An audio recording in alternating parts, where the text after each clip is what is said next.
Good afternoon again, Mr. Chairman. I'm Larry Lamb, representing the Virginia Association of Counties. We do oppose the bill. I am authorized to also communicate to you the opposition of Virginia Municipal League to the bill. The reasons why we support the bill, of course, as many of you may know, one of the major cornerstones of our legislative program is the authority of local governments to regulate local land use.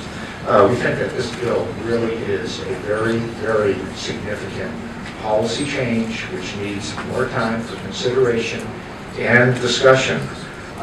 Just maybe I could briefly go into a few reasons to tell you why. First of all, in previous testimony, I heard one of the supporters of this bill tell the subcommittee on the House side that it's basically meant to allow for activities on what were called neighbor-friendly types of operations. And we're glad to hear them say that, but in terms of what provisions you have in the bill, we see nothing to really assure us of that. We do appreciate the amendment that has been offered by Delegate Lingenfelter. However, a minority of a farm's total sales by the secondary revenue generators, basically local governments have raised the question to us as to how they would enforce that.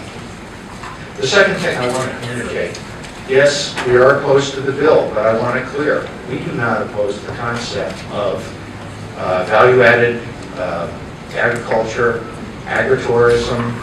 I want to remind the committee that over 2 years ago we worked with stakeholders, the Secretary of Agriculture and other groups, and basically developed legislation that became known as the Governor's Agriculture and Forestry Industries Development Fund.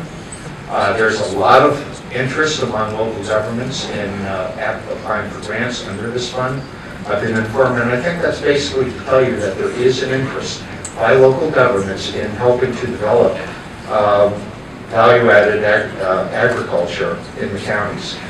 We have examples of Rockingham County, Augusta County. Rockingham County has developed their Farm First Enterprise Program. Again, this was meant to provide for a simplified permitting system to allow for on-farm business operations. I know the afternoon is getting long, and Mr. Chairman, question for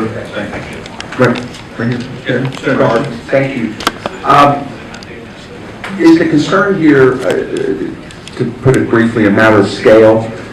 In other words, somebody who decides to make a few pieces of furniture from wood on their property would be able to do that, but somebody who, you know, starts clear cutting 100 acres and hiring people and coming in and making furniture and selling it to the public, creating traffic and issues where they may not have bathrooms or conditions to deal with the public coming in, or somebody beginning to do prepared foods and having people come in and having group events where they're doing that, creating parking and sanitary issues. Is that the concern, that it will get to that level? That would be the unintended consequence?